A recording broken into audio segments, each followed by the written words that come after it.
Welcome to our second week GoToTraining. Today we're going to speak about crewing up.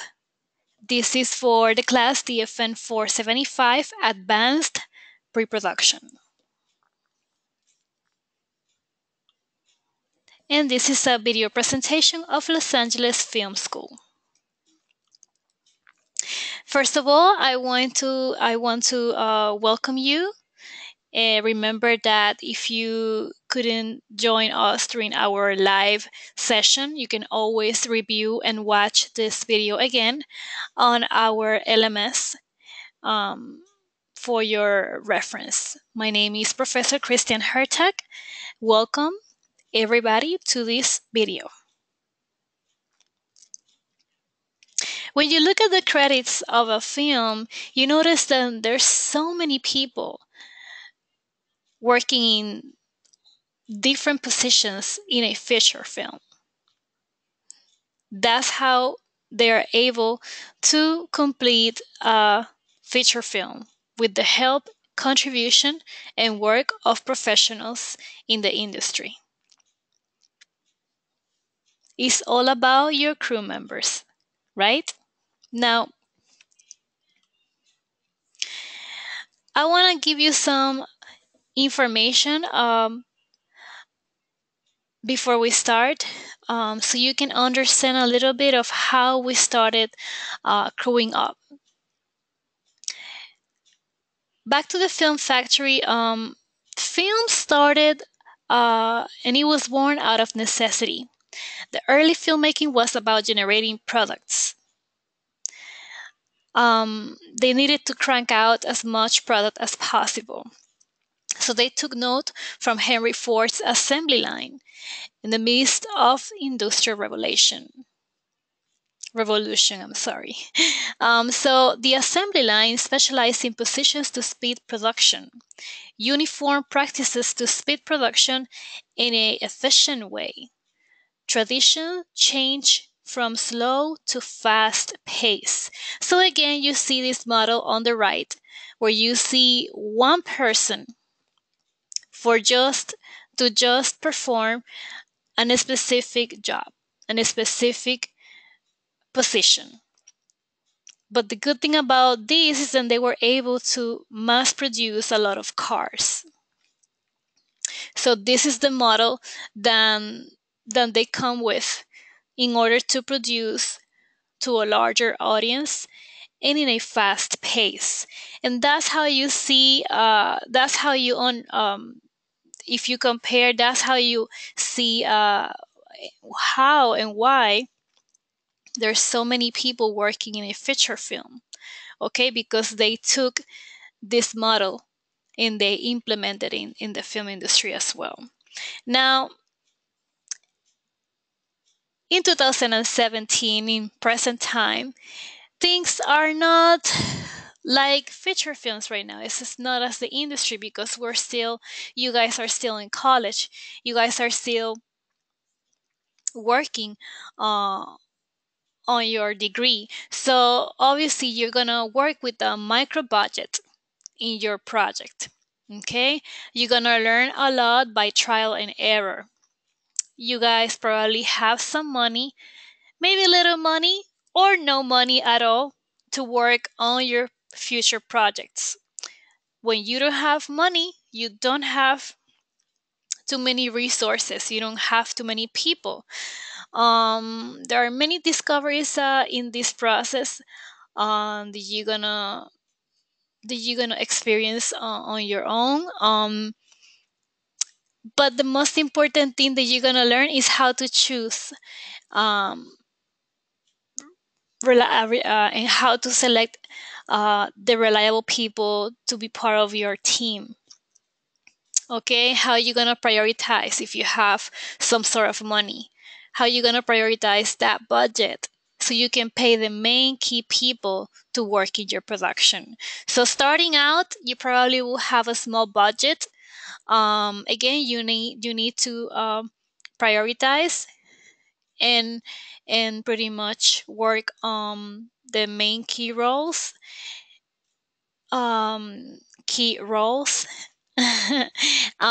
You probably will wear a lot of hats.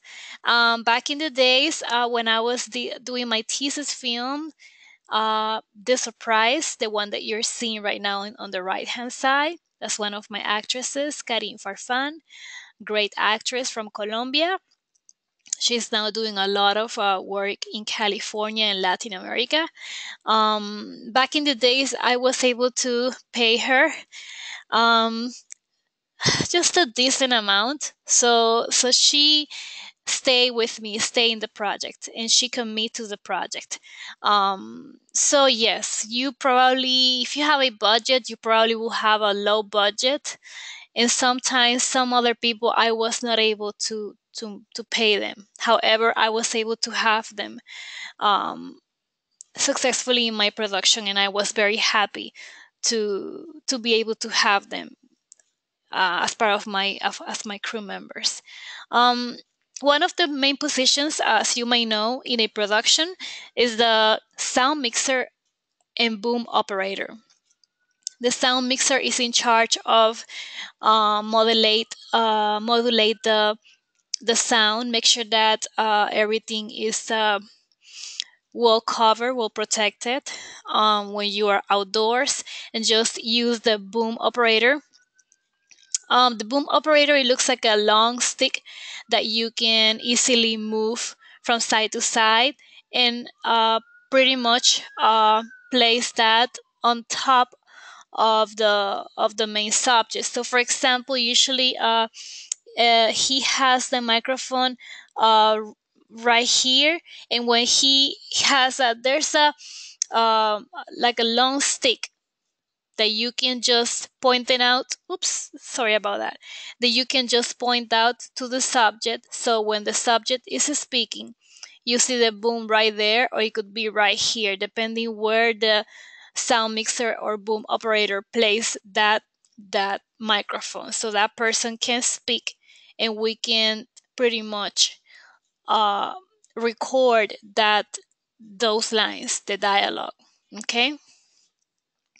One of the things that you need to take into consideration when you hire or when you have someone working on your sound is that the person needs to be very knowledgeable about sound, how to calibrate the equipment, um, and trying to find someone who's passionate about learning, who's passionate about sound. Um, it's very hard to find, but it's not impossible. So I'm going to give you later on some resources about where to find these people for your production. In a production, you can have ended up having one up to two sound mixer boom operators. Um, so this is one of the I would say one of the most important uh, positions, just because with no sound there's not a film, unless you're planning to do a silent movie. But if you have a script and you have dialogue and you have people delivering some lines, you need to have someone who can capture your audio in a very efficient way. Our next position is the director of photography, or the DP. That's how they call it in the industry, DP, director of photography. Obviously this person is the camera operator. Sometimes they own the equipment, or they rent the equipment, or we provide them the equipment.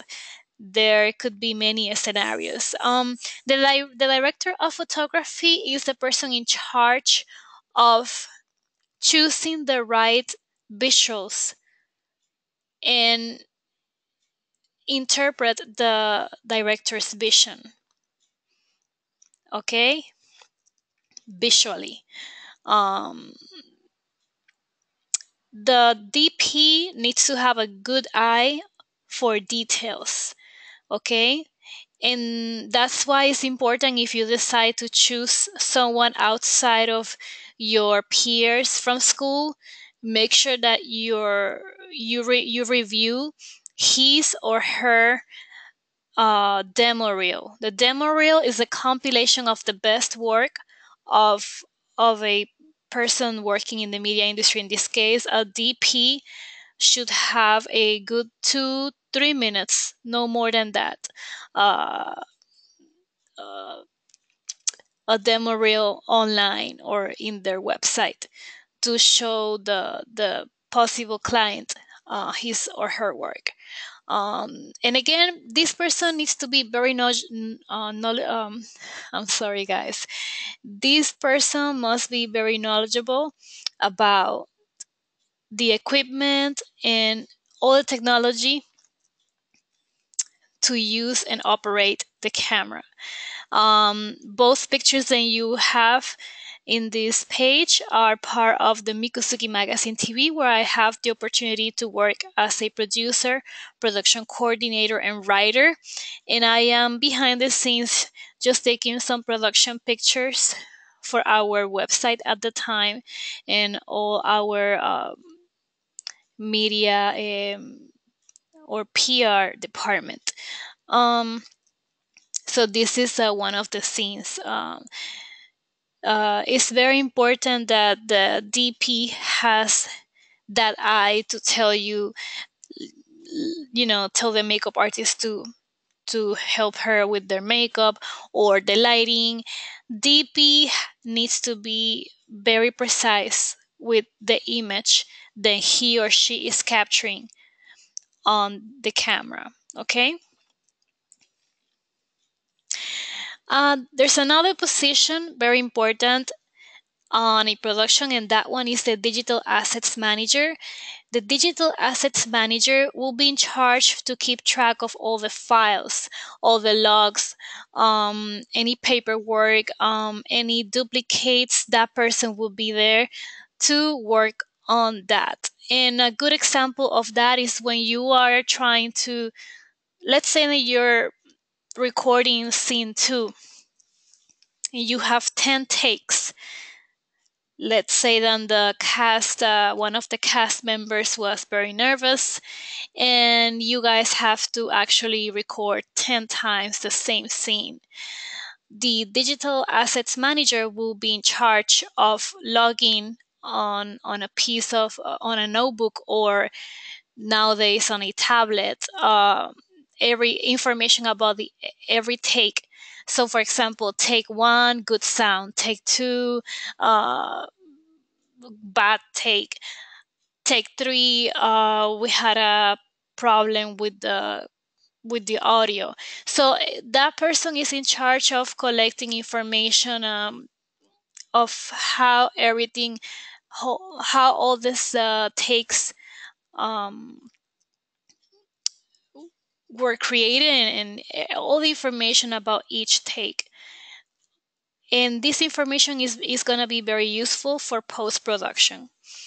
An editor will take definitely all those notes into consideration to pretty much use the best takes and create the film or the final results expected by the director. Other positions in a in the in the production will be the assistant director, or we call it the AD. Excuse me, guys, I'm sorry. The AD is pretty much who assists the director. He or she will work closely to the director. Anything that the director needs, he or she will be in charge of working directly with the director of the production. The script supervisor is the person in charge of highlight all the scenes made or recorded. So if you have a script supervisor and you're going by page, which is usually the case, that person will highlight when all those lines were delivered and recorded. That way you know that you guys fulfill every page, every scene on your story. That's pretty much the job of the script supervisor. Also, the script supervisor will tell the AD if the person maybe forgot one line or changed one word, the script supervisor will make sure that the cast members deliver the lines the right way, as exactly as they are reading in the on the script. The producer, there are many producers, different type of producers on a film production, but I'm just gonna talk about two of them, and one of them in the film industry, and another producer in TV, just to give you two examples. So the executive producer, for example, is the person who finances a production. So when you see Jennifer Lopez, executive producer, you know that she financed or she found the investors to invest in that production. Okay. There are many types of producers. I will only say two this time. As my second example, I will use the segment producer, which I did for television. I actually work as a segment producer for this TV show, Mikusuki Magazine TV, and I was pretty much in charge of looking for the talent that we're gonna create a story about. I was in charge of creating stories for a TV show, looking for different organizations, speak about how they started, what was their story. I pretty much have to do a lot of pre-interviews, a lot of phone calls, a lot of research. The producer is like an asset on the production. He or she is in charge of be the person running the show behind the scenes. We have is pretty much putting the puzzle together. Producer will run the show, um, as well as the assistant director. Okay, they are pretty much holding like a management position on the set. Producers are all about the logistics of the production, making sure everything is in place, everything is running smoothly, and everything is taken care of. Okay, they're gonna keep the schedule, they're gonna keep pretty much on time, because you do have to remember that when you guys choose different locations, you guys have certain amount of time established on a contract. So if you guys are running late, the producer will be on top of the AD telling him or her, hey, we have only 2 more hours in this location, so you have to speed it up. So the producer is always like keeping an eye of every single detail of the production. Um, it will take care of all the paperwork. If there's some extras needed in one of the scenes, the producer will handle the permits to the PAs, which is another position that I'm going to explain in a little bit.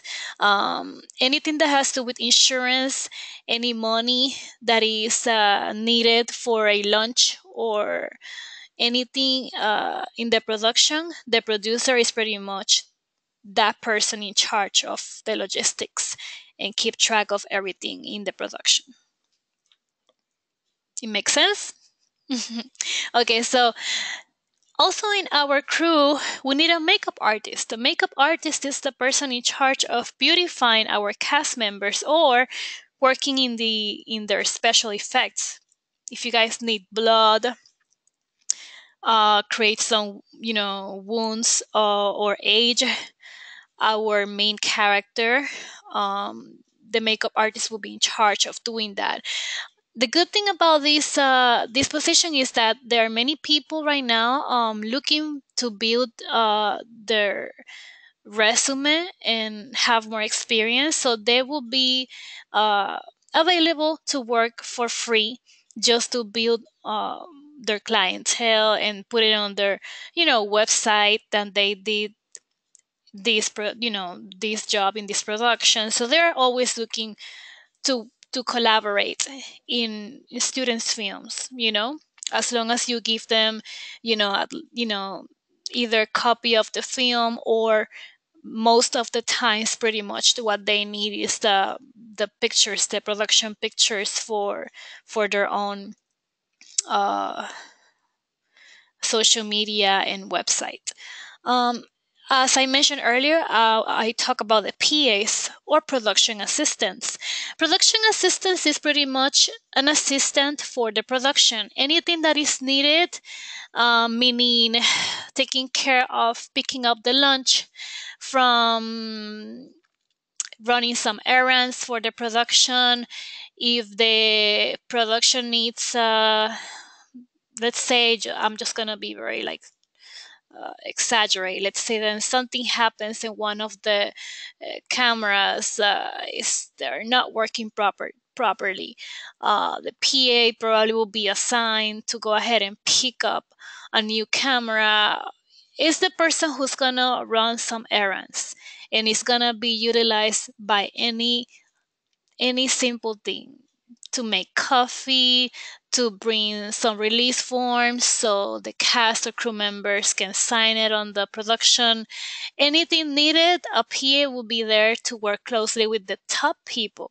So I want to emphasize that the PAs are very important positions, because even if you graduate from college and you start working as a PA, feel good about it, because you're going to be working with the top people in the industry. You're going to be working closely to the producer, to the ADs.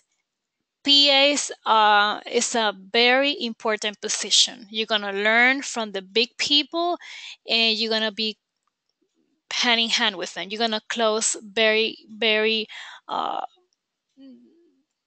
pretty much all day with them, and you're going to learn a lot. It's a very important position. Grips are the people in charge to pretty much wrap all the equipment or take down all the equipment.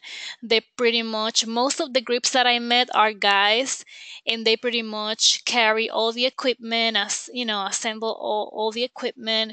It's all about carrying all the equipment and stuff that are heavy, uh, that needs to be placed in certain amount, certain place. They're gonna take care of that.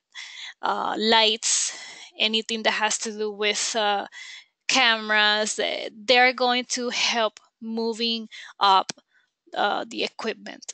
Okay, as the discretion of the director and the assistant director of the production.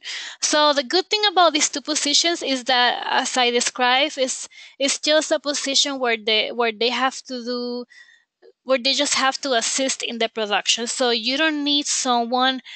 For example, if you have someone really good at sound, you don't want to use that person to work as a PA or grip, because that person can utilize his or her skill in sound in that department.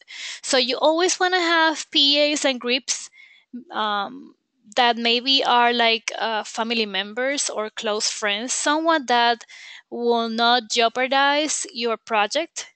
Never put a family member that has no knowledge at all about sound, or never assign a family member to do the camera unless that person feels comfortable using that equipment. Okay, it's your project, and at the end of the day, if you are the director of your own project, you're going to be responsible. So make sure that you know how to place the people that you have uh, in your production. Make sure that you know how to place them in the right place and make them feel comfortable about what they're going to do. Okay. um, you're also gonna have the post-production guys. These are the people who do the magic on the post-production. You're gonna have the composer, the sound designer, and mixer, who's gonna work with the sound effects, with all the music, original music. And you're gonna also have the editor. The editor will bring to the set, will bring the vision of the director as well, because he or she will play a very key important part. They're going to cut all those scenes, or all those little things that the director doesn't feel comfortable with, and it's gonna keep the flow of the story. So the editor is the one who puts together the story, and in obviously working closely with the sound designer, composer, and the colorist of the film, the person in charge of fixing the colors of the production.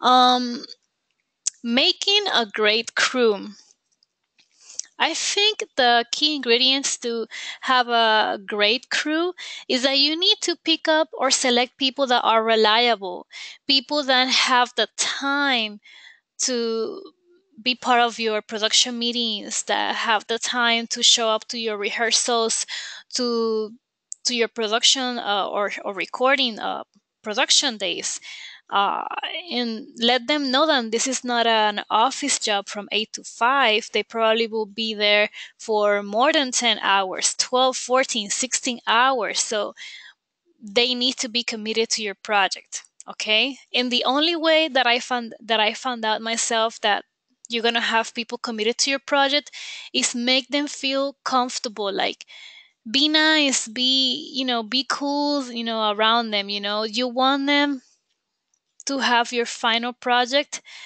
let them feel comfortable. Find people that are really interested, that are hungry to learn about film. Young people in this industry are always looking for opportunities, so these are the right people to bring to the set. Um always look up their website or past work that they done when you're choosing the sound, or the sound designer, or the boom operator, and the DP. Um, it's very important that you see the quality of their work. Be very selective again with the people that you are including as part of your crew in the production. Also, make sure that they fit in the project. Um, for example, I love anything that has to do with arts, any project involved with the art. So I need to be involved in something very artistic. If you, just to give you an example, if you have to, if they give me the opportunity to work in a sports channel, even though for so many guys it's such an interesting topic, to me, it's not that appealing. So I will only, now in my adulthood, I will now uh choose wisely the type of projects that I would like to work with. So always find people that fitting in the project, and they believe in your project, and they like your ideas, and they like the theme of your film, that they're not gonna feel uncomfortable. So let's say that you want to do a movie about zombies, if the person won't be comfortable being around guys with a lot of blood on their head or on their, I don't know, on their arms, with all, if it's not something that they're crazy about, then think about it. Unless they are willing to work all those hours for free, just to help, just to have experience. So just take the time to choose the right people for your production. And obviously, you need to have chemistry. I would suggest to have a few meetings. I would say no more than 3 meetings, so you kind of like see if you guys have chemistry, if you understand each other, if you think that you can work together for so many hours. And it is always good that this person possess the equipment. It's not a requirement, but if you're gonna have someone that will make your sound, or will make your photography, or is gonna work as the camera operator, make sure that they have a really good equipment, because if you ended up having a blurry movie, that's not good. Okay, so when it comes to choose the DP and the sound person, make sure you have the best of the best, or at least that you feel comfortable. You know that you're gonna have, at the end of the day, your photography and your sound for your project. Okay, and this is just a behind the scenes of a photo shoot we did with the Mikusuki magazine team. As you can see, we all get together, we all get along, and as if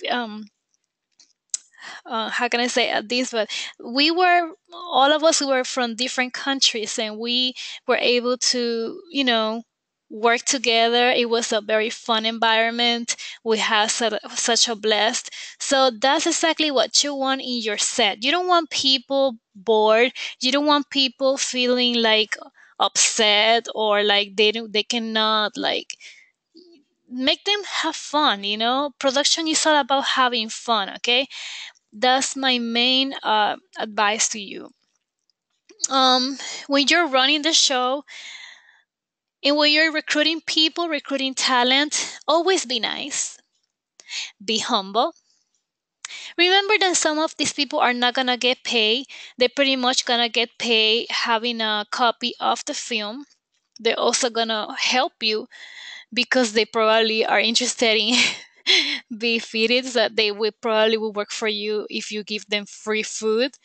Plus, they are looking also to make experience, gain experience in the industry. Again, they need the clip or the photography in the case of the makeup artist. Um, so so learn how to communicate effectively in a professional level, maybe, but casual. Like, you don't have to be that serious. It's a production. You're going to work with creative people, so you have to make the best time for all of them. When you're managing your team, again, and I'm not going to get tired of repeating the same thing over and over, but you guys need to be nice. Don't be bossy. Some people are taking their jobs so seriously that they are like having like I don't know, like how would I say this? I will compare some people like trying to work in a production as if they are working in in the in the Coast Guard or in the army. Why so serious? No, you need to have fun. You need to just enjoy what you're doing. So be nice, be humble. Obviously, everybody needs to be prepared. Very important to trust and communicate your vision in a very efficient way. You know, um, Always appreciate their work, encourage the collaboration, and again, have fun, enjoy what you are doing, and make others enjoy what they're doing. You need to rely in your team. Once you choose your team, stay with them, make them feel comfortable, believe in what they're doing, and appreciate their work. Let them know that you appreciate them, they are there. Okay. If you guys have any questions, please let me know via email or call me. Usually I like to make appointments via email, and that way I can take your phone call and clarify any questions that you might have. Thank you for watching this presentation. I always like to end up my presentations with a quote, and this quote is from one of my favorite actresses, Rachel McAdams. If you haven't seen the what's the name of my favorite movie? The Notebook. If you haven't seen the movie The Notebook, I don't know why you're studying film. I'm just kidding. Okay, so she's an amazing actress, and she actually, I found this interesting quote, and it says, during a movie, chemistry is so important, and yet they just assume actors can fake their way through it. That doesn't always work. So I just like the way she's so real. I like the fact that she understands that in a set sometimes there won't be chemistry between actors, between crew members, but you know what, the show must continue. You need to finish your project. Okay, be the best version of you in those days of production. because you need the people. The last thing you want is having an argument with the DP or an argument with the sound person and ended up having a no reliable or not prepared person for that position. When you are recording when you are working on your project, you depend on people. Be nice, be humble, make them feel comfortable, have fun, and let them enjoy the experience. Well, this is the presentation for today. Again, if you have any questions, I'm here to help you. Thanks for watching. I will see you in the next week, the next training, okay? Bye bye.